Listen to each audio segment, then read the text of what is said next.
2, 1, and liftoff of Space Shuttle Atlantis. I was at the press site for Columbia and STS-1, and the first time that roared off the pad, boy, that was really a thrill. And he apparently could not shake that thrill. George Diller never missed a shuttle launch, voicing each shuttle's journey from the Kennedy Space Center. The final liftoff of Atlantis on the shoulders of the space shuttle. America will continue the dream. I was here, sitting right at this console. However, sitting at this console carries with it a great responsibility.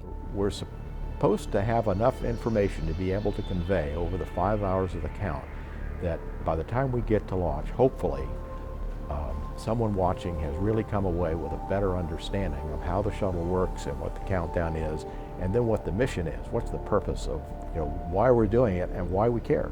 And sometimes the mission's journey comes right down to the last critical 6.5 seconds before liftoff. The one that I always dread is if you have a main engine cutoff. After the main engines light off, the computer sees something that it doesn't like and it says stop, because once you light off the solid rocket boosters, you're leaving. And knowing it is a journey that at times comes with consequences. I think for me though, the thing that was most dramatic in terms of the loss of life was the Columbia accident when it broke up during reentry, because once the shuttle is within range, Kennedy is back in the loop and back in preparing for landing.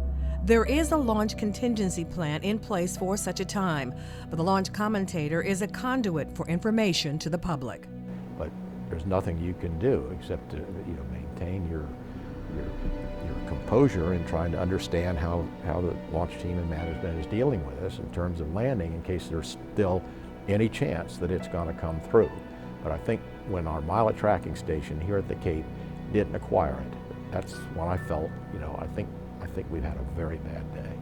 That bad day continued for weeks, months, and with the passing of time, George and his family at NASA continued to push forward to ensure February 1st, 2003 was not the last day for the space program. I think, though, that it's been a period of adjustment, but when we look and we see what's coming, the 2 launch systems that we have coming online, I think the people who are working here now see that as going back to the kind of thing that NASA is really here to do. And sending man to Mars is on that to-do list, a list George could not have imagined 30 years ago. But I don't think I ever imagined that I would have been able to do the things that I've done in the past 30 years, because it just builds your passion for the space program more and more as these opportunities come along. From the Kennedy Space Center in Brevard County, Jackie Brockington, News 13.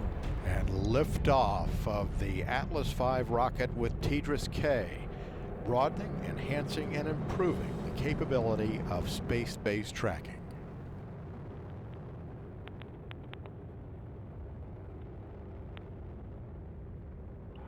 Roll program is